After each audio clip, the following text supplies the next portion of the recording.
మమ్మల్ని ముఖ్యంగా ప్రేమించిన మా ప్రియాపరులకు తండ్రి, నీ ఘనమైన ఉన్నతమైన నామానికి వందనాలు చెల్లించుకుంటున్నాం దేవా. మమ్మల్ని ప్రేమించి యవనస్తుల పూరికలో నాయన మీ మాటను వినడానికి నాయన మా హృదయాలను సిద్ధపరచండి. అమూల్యమైన సంగతులు మీ పిల్లలందరికీ నాయన అర్థమయ్యే విధంగా నేను చెప్పే భాగ్యాన్ని, జ్ఞానాన్ని, తెలివిని నాకు దయచేయండి.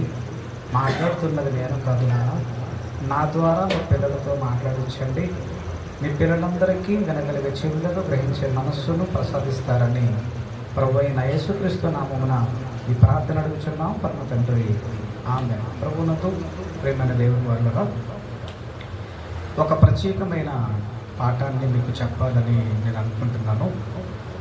దేవుని మహాకృపను బట్టి మరి ప్రతి మనిషి జీవితంలో ఖచ్చితంగా తెలుసుకోవలసింది ఏంటంటే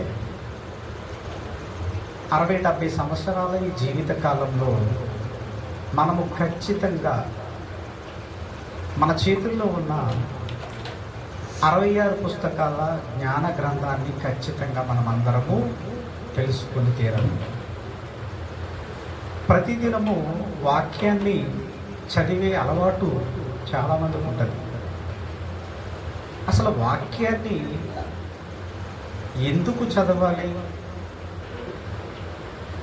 వాక్యాన్ని మనం ఎందుకు ధ్యానించాలి అని ఆలోచిస్తే బైబిల్ గ్రంథంలో మనం ఎందుకు వాక్యాన్ని చదవాలో, వాక్యాన్ని ఎలా చదివితే మనకు అర్థమవుతుందో అనే సంగతిని యోహాను సువార్త 5వ అధ్యాయము 39వ వచనంలో వాక్యాన్ని మనం ఎందుకు చదవాలో ఇక్కడ రాయబడింది. ఏమని రాశారు? యోహాను సువార్త 5వ అధ్యాయము 39వ వచనంలో ఇక్కడ ఒక మాట రాయబడి ఉంది. లేఖనముల యందు మీకు నిత్య జీవము కలదని వాటిని పరిశోధించుచున్నారు. ఇక్కడ ఒక మాట మనకు కనపడుతుంది. ఇక్కడ క్రైస్తవుడైన ప్రతి ఒక్కరూ బైబిల్ గ్రంథాన్ని చేతపట్టుకొని అసలు ఎందుకు వాక్యాన్ని మనం చదవాలో, మనం ఎందుకు వాక్యాన్ని ధ్యానించాలో మనకి ఇక్కడ అర్థమవుతుంది. దేని కొరకు? లేఖనముల యందు మీకు నిత్య జీవం ఉన్నది అంటున్నాడు. అంటే వాక్యములో మనకి దేవుడు ఏమిచ్చాడైనా, లేఖనములలో మనకి ఏమి దాచిపెట్టాడైనా? నిత్య జీవాన్ని దాచిపెట్టాడు. మరి ఇంత లేఖనాలలో నిత్య జీవం ఉన్నప్పుడు మనం ఎంత శ్రద్ధ వహించాలి? అందుకే బైబిల్ గ్రంథము అనగానే మనకు మనిషికి కావలసినవి ఒక చోట వ్రాయబడలేదు. ఎక్కడెక్కడ రాశాడు? యెషయా గ్రంథంలో చెప్పినట్టుగా అక్కడ యెషయా గ్రంథం చూద్దాం, ఆ మాట కూడా చూద్దాం. యెషయా గ్రంథము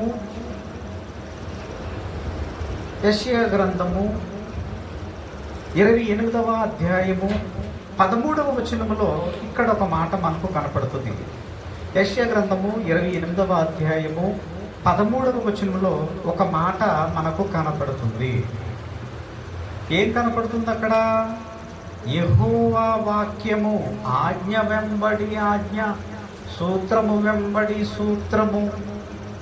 యెహోవా వాక్యము కొంచెము ఇచ్చట కొంచెము అచ్చట దొరుకును.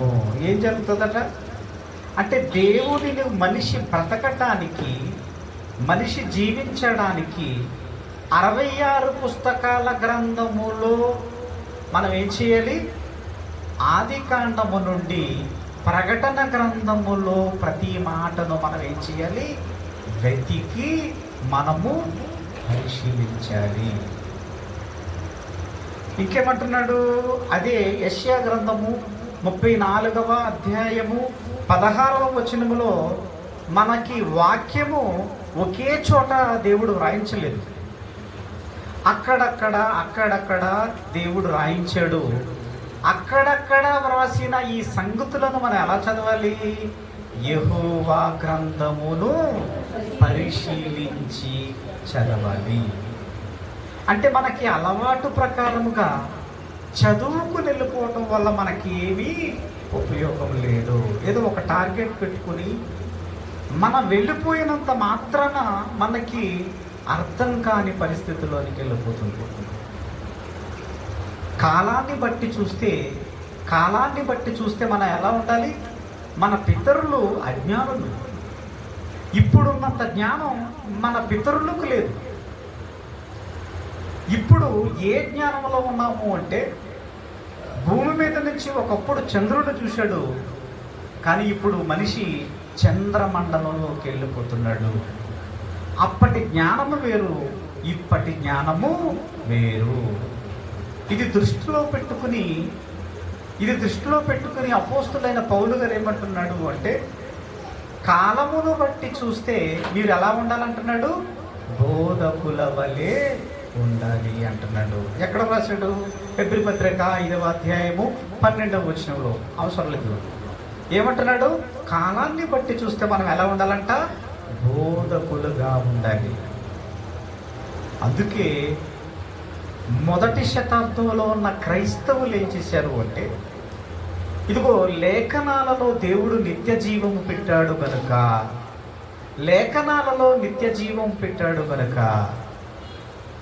మొదటి శతాబ్దంలో ఉన్న క్రైస్తవులు ఏం చేశారనుకుంటున్నారు? అపోస్తల కార్యములు 17వ అధ్యాయము 11వ వచనంలో ఒక మాటను గురించి ఇక్కడ మాట్లాడుతున్నాడు. అందరూ తీసి చదువుదాం. అపోస్తల కార్యములు 17వ అధ్యాయము 11వ వచనంలో ఒక మాటను గురించి ఇక్కడ మాట్లాడుతున్నాడు. ఏం మాట్లాడుతున్నాడు? వీరు తెస్సలోనికేయుల కంటే గనులై ఉండిరి. ఎందులో గనులు అన్నారట?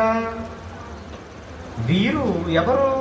అపోస్తులు వాక్యము చెబుతుంటే, అపోస్తుడైన పౌలు గారు వాక్యము చెబుతుంటే విన్న విశ్వాసులు మీరు చెప్పినవి బైబిల్ గ్రంథంలో ఉన్నదా లేదా అని ఏం చేశారట? వీళ్ళు ప్రతిదినము ఏం చేస్తున్నారు? ఆదివారం విన్న తర్వాత ఇంటికి వెళ్ళిపోతాడు. యవనస్తుల కూడిక అనగానే అది ఏదో నిరుత్సాహం.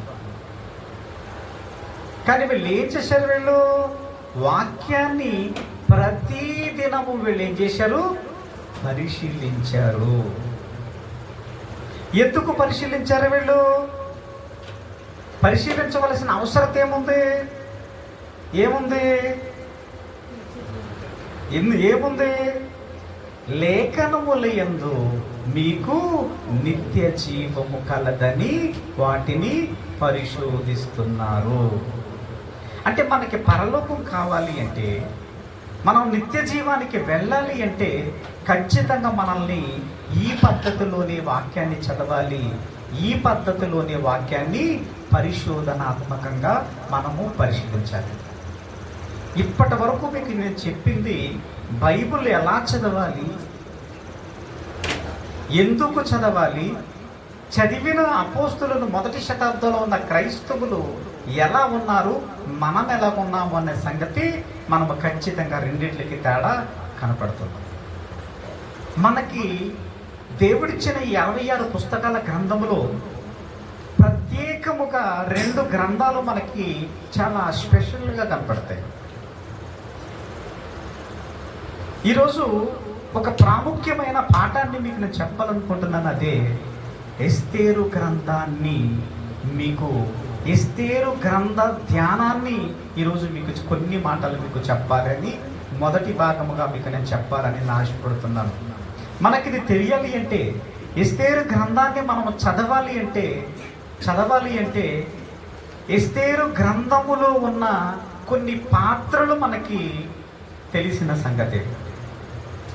ఎస్తేరు గ్రంథము అని అనగానే మనకి జ్ఞాపకానికి వచ్చేవి కొన్ని క్యారెక్టర్లు, కొన్ని పాత్రలు ఉన్నాయి. ఎస్తేరు గారు ఒక క్యారెక్టర్ కనపడుతుంది, మొర్దెకై అని ఒక క్యారెక్టర్ కనపడుతుంది, ఇంకెవరు హామాను అనే ఒక క్యారెక్టర్ కనపడుతుంది, అహశ్వరోషు అనే ఒక పాత్ర కూడా మనకు కనపడుతుంది. హామాను ఎస్తేరు గ్రంథంలో ఒక స్పెషల్గా కనపడతాడు. ఒక దుర్మార్గమైన వైఖరి చూపిస్తున్నట్టుగా కనపడుతుంది. అసలు ఎందుకు ఈ హామాను యూదులపై ఎందుకు కక్ష కట్టాడు అని ఆలోచిస్తే చాలా చిన్న సంగతి. హామానికి మొర్దెకై ఏం చేయలేదట? నమస్కారం పెట్టలేదట. నమస్కారము పెట్టలేనందుకు ఎలాంటి ప్రతిఫలాన్ని చూపిస్తున్నాడు అంటే యూదుల సర్వనాశనాన్ని కోరుకుంటున్నాడు. ఒక చట్టాన్ని చేసినట్టుగా కూడా మనకు చదువుకున్నాం. మనం అంటే ఒక చిన్న నమస్కారం పెట్టకపోతే యూదుల నాశనాన్ని, యూదుల పతనాన్ని కోరుకోవడంలో ఎంత భయంకరమైన తీవ్రమైన ఆలోచన మనకు కనపడుతుంది. మనకు అనిపిస్తుంది నమస్కారానికే వీళ్ళ జాతిని నాశనం చేయాలన్న నిర్ణయాన్ని ఎందుకు తీసుకున్నాడు ఈ హామాను అని అనిపిస్తుంది. ఇది తెలియాలి అంటే హామాను యూదులపై కుట్ర పన్నాడు, వాళ్ళ జాతిని నాశనం చేయాలని కోరుకున్నాడు. ఇంత తీవ్రమైన కోపానికి అసలు కారణం అనేది అక్కడ నమస్కారము అనేది కాదు. దీనికి ఒక చారిత్రకమైన ఒక కారణం ఉంది. ఈ హామాను అనే అతను ప్రధానమంత్రిగా ఉన్న ఇతను ఒక జాతి నాశనానికి, ఒక చట్టాన్ని మార్చడానికి కారణమైతే నమస్కారం అయితే కాదు. దీనికి కారణం చరిత్రలో ఒక ఉన్నతమైన భయంకరమైన ఒక చిన్న కార్యక్రమం జరిగింది. ఆ కార్యక్రమం మనకి తెలిస్తేనే, ఆ సంగతి మనకి తెలిస్తేనే హామాను యూదులపై చేసిన కుట్ర మనకు తెలుస్తుంది. చరిత్రలోకి వెళ్ళి ఆలోచిస్తే బైబిల్ గ్రంథంలో మనకి ఎస్తేరు, రూతు అనే స్త్రీల గ్రంథాలు రెండే ఉన్నాయి. స్త్రీల నామకరణము చేసిన గ్రంథాలు రెండు. కానీ ఈ గ్రంథాలలో ఉన్న దేవుని అద్భుతమైన సంగతులు దేవుడు వ్రాయించాడు. అందుకే చరిత్రలోకి వెళ్ళి ఆలోచిస్తే తీవ్రమైన హామాను కోపానికి గల కారణం మనం చరిత్ర వెనుక వెళ్ళి ఆలోచిస్తే ఆది కాండములోనే ప్రారంభమవుతుంది. పరలోకములో ఉన్న దేవుడు ఈ భూమి మీదకి రాబోతున్న మానవాడిని దృష్టిలో ఉంచుకుని ఈ అద్భుతమైన విశ్వాన్ని చేసి ఈ 6 దినాలు కష్టపడిన తర్వాత కష్టపడిన ఈ విశ్వాన్నంతటిని ఆ మనిషి చేతుల్లో పెట్టి ఈ భూమి మీద మీరేం చేయాలి అంటే గొప్పవారిగా ఉండాలి అని కోరుకున్నాడు. విశ్వాన్ని చేసి అందులోని తినడానికి అనేకమైన ఫలాలు ఏర్పాటు చేసి లక్షల కొద్ది ఫలాలను నువ్వు తినవచ్చును, కానీ అదిగో ఆ ఒక్క పండు మాత్రం నువ్వు తినకూడదు అని ఒక ఆజ్ఞను జారీ చేసిన దేవుడు మనకు కనబడతాడు. మీరు పండు తినొద్దు, తింటే ప్రమాదము అని ఆజ్ఞను జారీ చేసి దేవుడు వెళ్ళిపోయిన తర్వాత ఆదాము అవ్వలు చేసిన పని మనకు తెలుసు. ఆజ్ఞను అతిక్రమించారు, పండును తిన్నారు. పండును తిన్న తర్వాత ఎందుకు తిన్నావు అని అడిగితే ఇదిగో నన్ను అవ్వ మోసపుచ్చినది అని ఆదాము అవ్వపై నెట్టడం మనకు తెలుసు. అవ్వను అడిగితే ఇదిగో నన్ను సాతాను మోసపుచ్చినది అని అడుగుతాడు. సాతాను దగ్గరికి వెళ్ళి సాతానుడు ఎందుకు చేశావు అని అడిగితే సాతాను ఇచ్చిన సమాధానము ఆది కాండము 3వ అధ్యాయము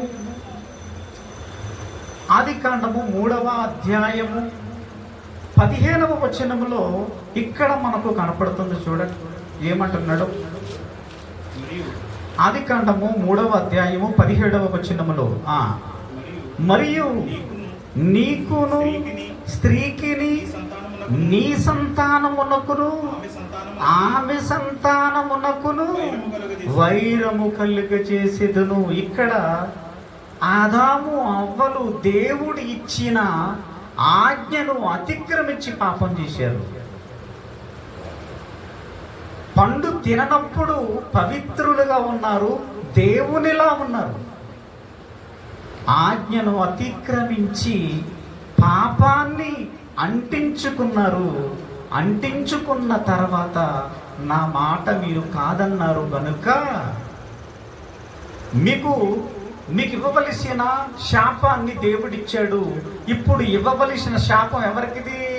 అపవాదితో చెబుతున్నాడు. ఏమని? అపవాదితో, నీవు నా పిల్లలైన అమాయకమైన నా పిల్లలకు నీవు ఆజ్ఞను అతిక్రమించేలా చేశావు, పాపాన్ని నువ్వు అంటించావు. నువ్వు కనుక నీకు త్వరలో జరగబోయే విపత్తు ప్రమాదాన్ని నీకు నేను తీసుపెడుతున్నాను. నేను ఒక ప్రమాదం ఉంది నీకు. పాపాన్ని అంటించిన నీకు నాశనాన్ని నీకు రాసి పెడుతున్నాను అని అనగానే వాక్యాన్ని మనం చాలా దేవుని సన్నిధిలో ఉన్నప్పుడు అజాగ్రత్తగా వింటాం. మనం ఏమండి, వాక్యాన్ని వింటున్నప్పుడు మనకి ఏమనిపిస్తుంది? 4 రకాలుగా కూర్చుంటాం ఇక్కడ. మనసు ఎక్కడెక్కడో తిరుగుతూ ఉంటుంది. దేవుని మాటల మీద కాన్సన్ట్రేషన్ ఉండదు. ఒక సంగతి చెబుతున్నప్పుడు ఇది ఎందుకు జరుగుతుంది అని ఆలోచించే తత్వం మనకి ఇక్కడ ఉండదు. ఒక్క చోట కూర్చున్న వారు ఎప్పుడు ఒకటిలాగెప్పుడు వినరు. కానీ అపవాది మాత్రం దీన్ని మైండ్లో రిజిస్టర్ చేసేసుకుంది. ఇక్కడ దేవుడు అపవాదికి నాశనాన్ని వ్రాశాడు. నా పిల్లలైన వారికి నువ్వు పాపాన్ని అంటించావు కనుక ఈ పాపానికి విరుగుడుగా త్వరలో స్త్రీ సంతానము నుండి ఒక వ్యక్తి ఈ భూమి మీదకి రాబోతున్నాడు. ఇది అపవాది మైండ్లో రిజిస్టర్ చేసేసుకుంది. అపవాదికి శాపం, అపవాదికి నాశనం దేవుడు ఏదేను తోటలోనే రాశాడు. అందుకే అపవాదికి ఎవరైతే భయభక్తులు కలిగి ఉంటారో, ఎవరైతే పవిత్రంగా పరిశుద్ధంగా ఎవరైతే బ్రతకాలని అనుకుంటారో అలాంటి వారిని దేవునికి దూరం చెయ్యటమే అపవాది పని. ఏం చేసింది అపవాదికి దేవుడు నాశనాన్ని పెట్టాడు. నా పిల్లలకి నువ్వు పాపాన్ని అంటించావు కనుక నీ నాశనాన్ని నేను రాస్తున్నాను. ఇదిగో త్వరలో రాబోయే వాని వలన నీకు నాశనము రాశానని కొన్నాడు. ఇది మైండ్లో రిజిస్టర్ అయింది. అందుకే హేబేలు, కయ్యను, ఏబేలు ఆదాము అవ్వలకు పుట్టారు.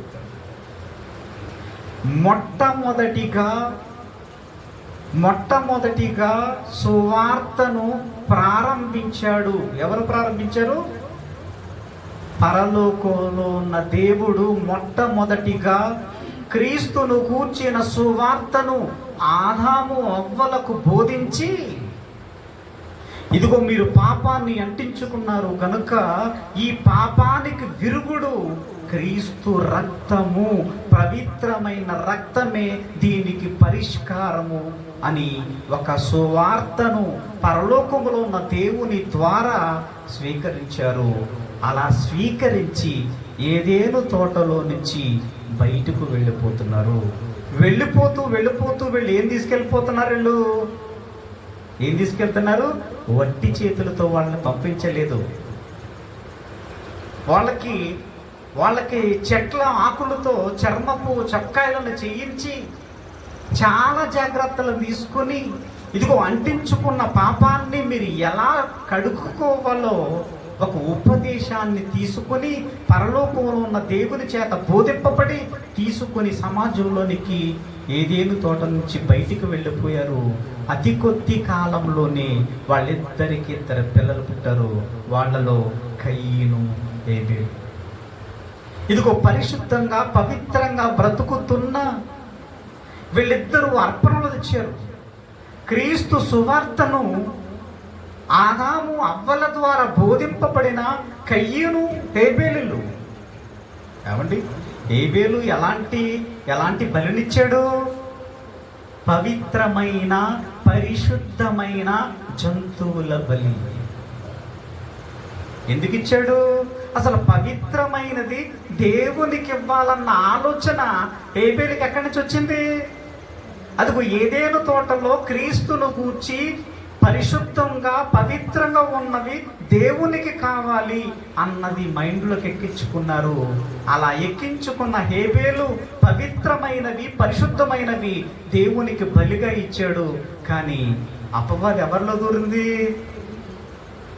పరిశుద్ధంగా ఉన్నవాడిని హేబేలుని ఎలాగైనా మట్టు పెడితే ఏం చేయాలి? అసలు కయీను హేబేలును ఎందుకు చంపాలనుకున్నాడు? చెప్పండి. ఇప్పటివరకు చెప్పాను కదా. అసలు కయీను హేబేలును ఎందుకు చంపాలనుకున్నాడు? అంటే దేవుడు తీసుకున్న ఈ బలిని దేవుడు స్వీకరిస్తే కయ్యనికి వచ్చిన నొప్పేంటి? కయ్యనికైనా ప్రాబ్లమా? ఇప్పుడు పరలోకంలో ఉన్న దేవుడు కయ్యను అర్పణను స్వీకరించకపోతే హేబేలు ఎందుకు చంపాలి? ఇది కయ్యనులో ఉండి ఎవరు నడిపిస్తున్నారు? కయ్యను. హేబేలును ఎందుకు చంపాలనుకున్నాడు? పరలోకములో ఉన్న దేవుడు పవిత్రుడైన పరిశుద్ధుడైన ఒక వ్యక్తి ఈ భూమి మీదకి రాబోతున్నాడు గనుక దేవుని ఆలోచనలతో ఉన్న ఈ హేబేలును చంపాలని నిర్ణయించుకున్నాడు. అందుకే చంపేశాడు. చంపేసిన వెంటనే క్రీస్తు సువార్త పరిశుద్ధులు ఎక్కడికి వెళ్ళిపోతారండి? అందుకే కయ్యను హేబేలును చంపేస్తే పరిశుద్ధుడు లేకపోయేసరికి ఇక్కడ ప్రార్థన ప్రారంభమవుతుంది. ఎవరి ద్వారా ప్రార్థన ప్రారంభమవుతుంది? ఎవరి ద్వారా? ఆదికాండం చూడండి అన్నమాట. చేతులు బట్టి అక్కడ ప్రార్థన చేయడం ప్రారంభమయ్యింది అని ఉంటుంది చూడండి.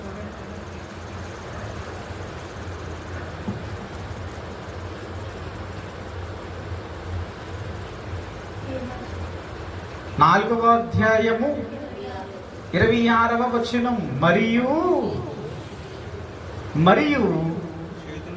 షేతునకు కూడా కుమారుక పైకి 25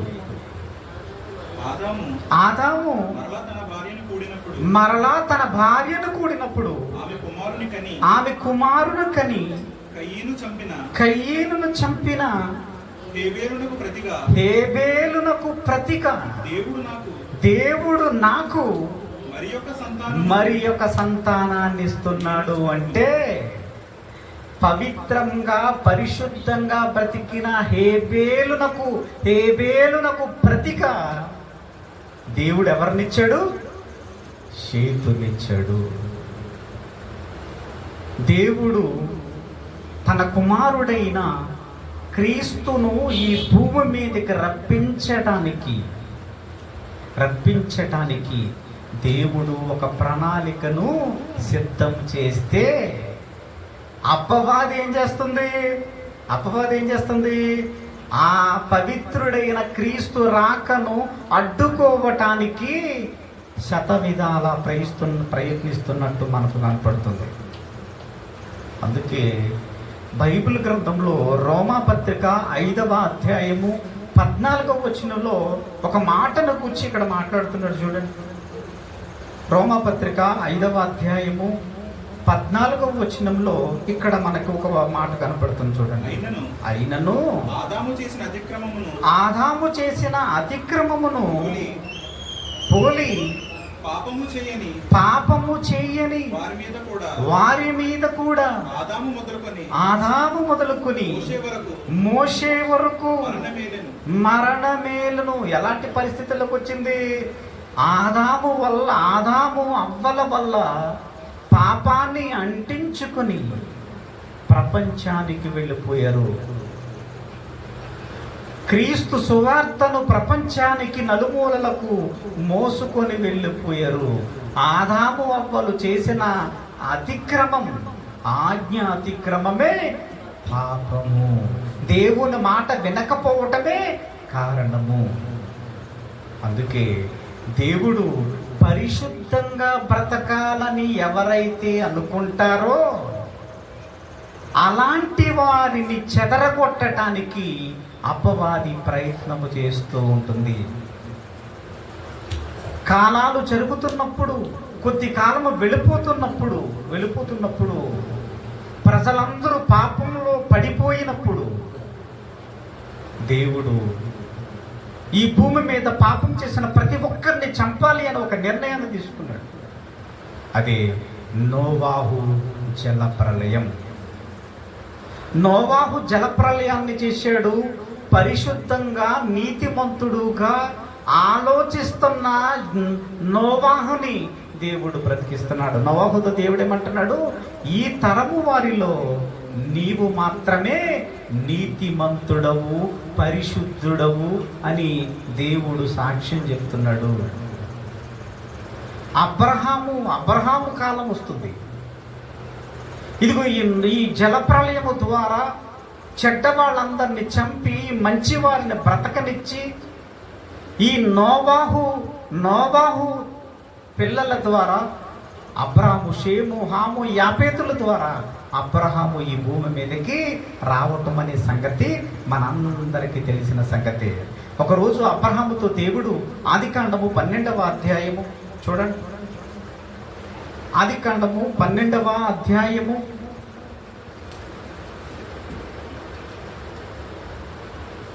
1వ వచనం నుంచి కొన్ని మాటలు చదువుకుంటే ఇక్కడ మనకు కనపడుతుంది. యెహోవా నీవు లేచి నీ దేశము నుండి, నీ బంధువుల యొద్ద నుండి, నీ తండ్రి ఇంటి నుండి బయలుదేరి నేను నీకు చూపించే దేశానికి నువ్వు వెళ్ళాలి. ఏమంటున్నాడు ఇక్కడ? మరలా ఇక్కడ అబ్రహాముతో మాట్లాడుతున్నాడు. ఎక్కడో కల్దీ అనే ఒక ప్రాంతంలో అన్యులుగా ఉన్న అబ్రహాము గారితో మాట్లాడుతూ, ఇదిగో నువ్వు కల్దీయ నుండి నేను చూపించే దేశానికి నువ్వు వెళ్ళాలి. నీ సంతానాన్ని నేను ఏం చేస్తాను? ఆకాశ నక్షత్రాల వలె, ఇసుక రేణువుల వలె నేను ఏం చేస్తాను? నేను వ్యాపింపచేస్తాను అన్నాడు. ఇక్కడ అబ్రహాము సంతానము నుంచి ఆకాశ నక్షత్రాల వలె సంతానము అభివృద్ధి చెందుతుంది అన్న సంగతి ఎవరిని కూర్చుని చెప్పిన సంగతి అది? అబ్రహాముకి ఆకాశ నక్షత్రాల వలె తన సంతానము ఎదుగుతుంది తన కాలంలో అన్న అభిప్రాయం తనకుందా? లేదు. అంటే ఇది ఎందుకు చెప్పాడు? నీ సంతానాన్ని ఆకాశ నక్షత్రాల వలె నేను విస్తరింపచేస్తాను, ఇసుక రేణువుల వలె అంత సంతానము నీ సంతానం అవుతుంది అంటే అబ్రహాము ఏమని అడుగుతాడు దేవుణ్ణి? నాయనా, ఇస్సాకు సంతానము నాకు అవసరం లేదు, ఇదిగో ఇష్మాయేలు నువ్వు ప్రత్యేకపరచుకోవా అని అడుగుతాడు. అప్పుడు దేవుడు ఏం చెప్తాడు? నువ్వు సైలెంట్గా ఉండు.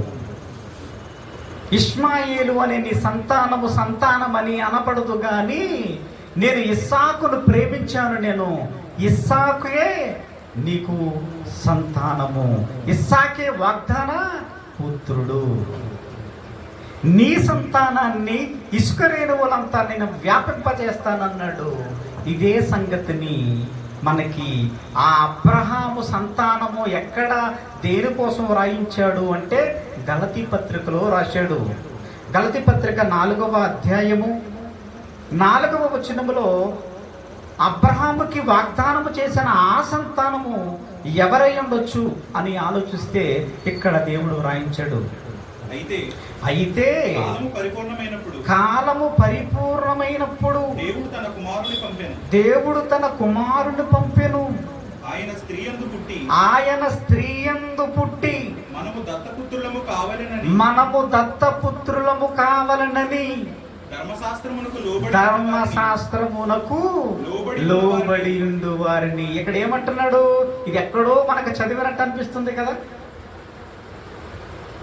ఏదేను తోటలో ఆదాము అవ్వలతో మనకి జ్ఞాపకము చేస్తున్న పదము ఇక్కడే మనకు కనపడుతుంది. అపవాదికి దేవుడు నాశనాన్ని విధించిన సంగతి ఏదేను తోటలో కనపడుతుంది. స్త్రీ సంతానము నీ సంతానమునకును స్త్రీ సంతానమునకును వైరము కలుగుతుంది. స్త్రీ సంతానములో వచ్చువాడు ద్వారా నీకు వినాశనాన్ని దేవుడు రాశాడు. అర్థమవుతుందమ్మా? అంటే ఏదేను తోటలో పరలోకంలో ఉన్న దేవుడు ఎవరిని గురించి బోధించాడు? ఎవరిని గురించి చెప్పాడు?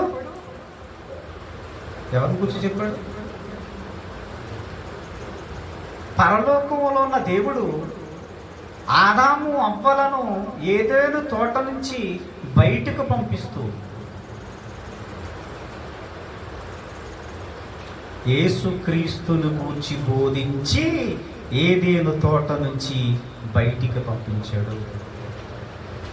ఇదిగో నీ సంతానానికి స్త్రీ సంతానము ద్వారా వచ్చేవారెవరు? స్త్రీ సంతానము ద్వారా వచ్చేవాళ్ళు ఎవరు? అదిగో మరియ ద్వారా ఈ భూమి మీదకి యేసుక్రీస్తు వారు వచ్చారు. స్త్రీ సంతానము నుండి వచ్చాడు.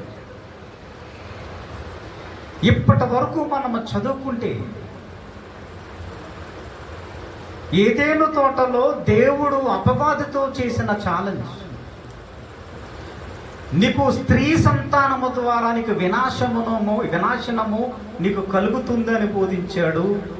ఎలా వినాశనము కలుగుతుందో పవిత్రులను పరిశుద్ధులను లేకుండా ఈ భూమి మీద నేను చేస్తాను అని చెప్పి వచ్చిన ప్రతి ఒక్కరిని కయ్యను చంపించేసింది. ఎంతో గొప్ప ప్రతి ఒక్కరిని చంపించి క్రీస్తు రాకను ఎలాగైనా అడ్డుకోవాలి అని శతవిధాల ప్రయత్నాలు చేసుకుంటూ వస్తుంది. అందుకే నిర్గమాకాండములో ఎక్కువ శాతం ఎవరిని గూర్చి బోధించారో తెలుసా? 10 ఆజ్ఞలు ఇచ్చిన దేవుడు 10 ఆజ్ఞలను మోషే ద్వారా ధర్మశాస్త్రాన్ని ఇస్తూ, ఇదిగో మీరు చేసిన ఈ పాపానికి ఇవి పవిత్రమైన కళంకము లేని జంతువులు పక్షులు బలి కావాలి. ఏమంటున్నాడు అక్కడ? లేవికాండము 22వ అధ్యాయము 19వ వచనం నుంచి ఇక్కడ మనకి కొన్ని క్వాలిటీస్ మనకు చెప్తున్నాడు. ఇక్కడ ఏమని? లేవికాండము 22వ అధ్యాయము 19వ వచనం నుంచి ఇక్కడ కొన్ని సంగతులు మనకు చెప్తున్నాడు.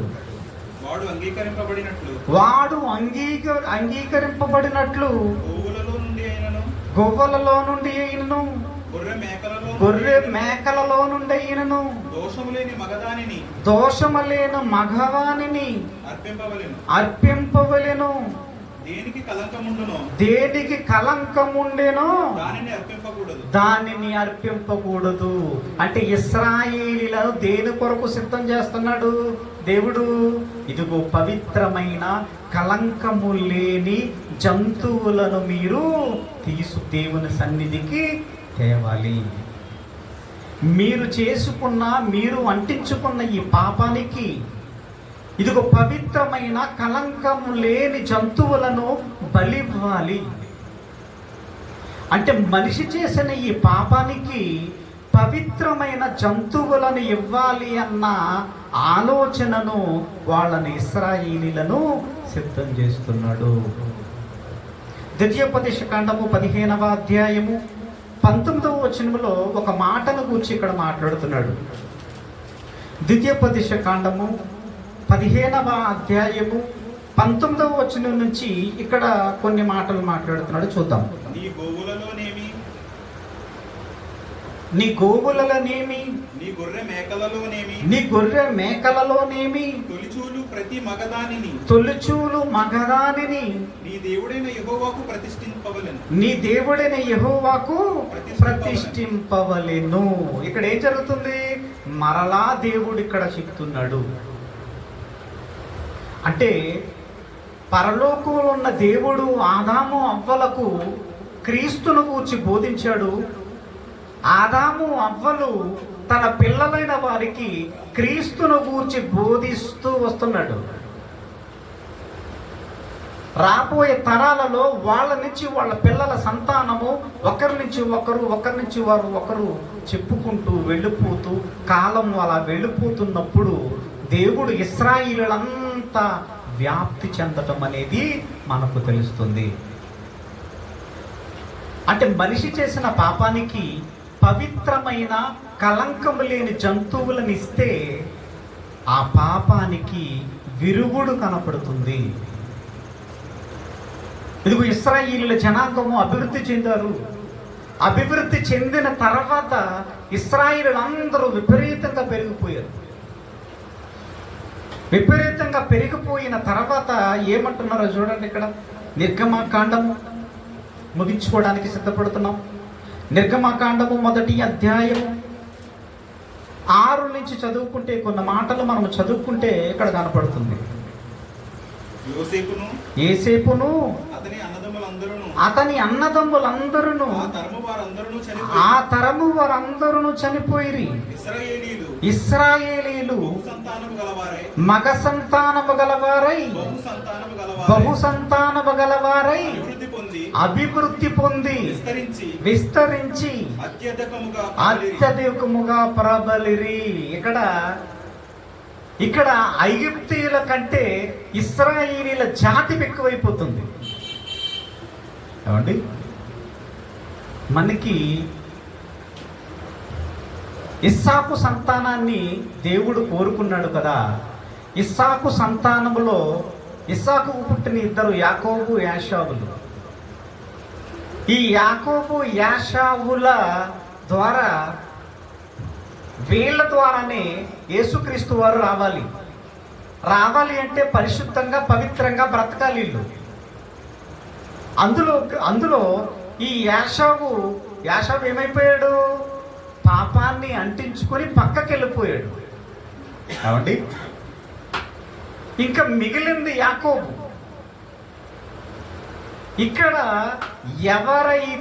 ఎవరి ద్వారా క్రీస్తు ఈ భూమి మీదకి రావడానికి ఎవరైతే సిద్ధపడుతున్నారో వాళ్ళను అపవాది ఏం చేస్తుంది? వాళ్ళను పట్టుకుంటుంది. వాళ్ళను పట్టుకుని క్రీస్తు రాకను అడ్డుకోవటానికి ఇది ఆటంకంగా మారబోతుంది. అందుకే యాకోబు చివరి దినాలలో ఒక సంగతిని చెప్పాడు. ఆదికాండము 49వ అధ్యాయము ఒకసారి చూద్దాం. ఆదికాండము 49వ అధ్యాయము 9వ వచనములో ఇక్కడ ఒక సంతానాన్ని గురించి చెప్తున్నాడు. యోధా కొదమ సింహము నా కుమారుడా, నీవు పట్టిన దానిని తిని వచ్చితివి. ఏమంటే ఇక్కడ ఈ 11 వచనాలను చదువుకుంటే ఒక సంగతి మనకు కనపడుతుంది. ఇశ్రాయేలీల గోత్రాలలో ఏ గోత్రము నుండి యేసుక్రీస్తు వారు ఈ భూమి మీదకి రావాలో అప్పటి వరకు ఎవ్వరికీ తెలీదు. ఈ 12 మంది కుమారుల మీద పడుతుంది అపవాది. ఇప్పుడు అపవాదికి ఒక క్లారిటీ వస్తుంది. ఏమని? ఇక్కడ యాకోబు గారు చెప్తున్నారు చిట్ట చివరి దినాల్లో, ఇదిగో యాకోబు యూదాని గురించి చెప్తున్నాడు. ఇదిగో యూదా కొదమ సింహం, ఇదిగో నీ సంతానము నుంచే ఇదిగో యేసుక్రీస్తు వారు రాబోతున్నాడు అన్న ఇన్ఫర్మేషన్ బయటకు రిలీజ్ చేసేసాడు. ఎప్పుడైతే యూదా గోత్రములో నుంచే యేసుక్రీస్తు వారు ఈ భూమి మీదకి రాబోతున్నాడు అన్న సంగతి ఎప్పుడైతే లీక్ అయ్యిందో, మిగతా గోత్రాలను విడిచిపెట్టి యూదా గోత్రాన్ని పట్టుకుంటుంది. అందుకే ఇశ్రాయేలీల జాతి విపరీతంగా పెరిగిపోతుంది కనుక ఈ జాతిని ఈ భూమి మీద లేకుండా చెయ్యాలి అనే కలంకం ఏం చేసింది? అది శపథం పూనింది. ఇశ్రాయేలీలు పెరిగిపోతుంటే ఒక ఆలోచన చేసింది, అసలు మగపిల్లలందరినీ చంపేస్తే క్రీస్తు ఈ భూమి మీదకి రావడానికి వీలు లేకుండా పోతుందన్న ప్రణాళికను సిద్ధం చేసింది. అందుకే ఒక శాసనాన్ని తెచ్చింది. అర్థమవుతుందా? ఎక్కడ ఏదేను తోటలో మనకు ప్రారంభమైన ఈ ప్రయాణం, ఇదిగో ఇశ్రాయేలీల సర్వనాశనాన్ని అపవాది కోరుకుంటుంది. మనం ఆదికాండం చదువుతుంటే మనకి ఎవరు కనపడుతున్నారు? ఆదాము అవ్వల క్యారెక్టర్లు కనపడతలేదు మనకి. ఆదికాండము నుంచి ప్రకటన గ్రంథం మనం చదువుతున్నప్పుడు మన మైండ్లో రెండు శక్తుల ప్రభావం కనపడుతుంది మనకి. కంటికి కనిపించే పాత్రలు ఇవి అయితే, కంటికి కనిపించని పాత్రలు ఇదిగో పరలోకంలో ఉన్న దేవుడు అపవాది. పరలోకంలో ఉన్న దేవుడు ఇదిగో క్రీస్తు రాకను ఈ భూమి మీదకి పంపించాలన్న సంకల్పము, అపవాది సంకల్పము. ఎవరు పవిత్రంగా బతుకుతున్నారో అలాంటి వారిని పవిత్రంగా బ్రతకకుండా ఉంచడమే అపవాది ప్రణాళిక. అందుకే మగపిల్ల వాళ్ళందరినీ చంపేయాలనుకున్నది. ఎక్కడైతే శాసనం ప్రారంభమైందో, ఏ ఇంటిలో శాసనం ప్రారంభమైందో అదే ఇంటిలో మోషే పెంచబడ్డాడు. అర్థమవుతుందా? ఎందుకు జరుగుతుంది ఇదంతా? ఎవరు రాకను అడ్డుకోవటానికి? హామానికి మొర్దెకై మీద ఉన్న ఈ కక్ష, ఈ ప్లాన్, ఈ ప్రణాళిక ఎవరిది?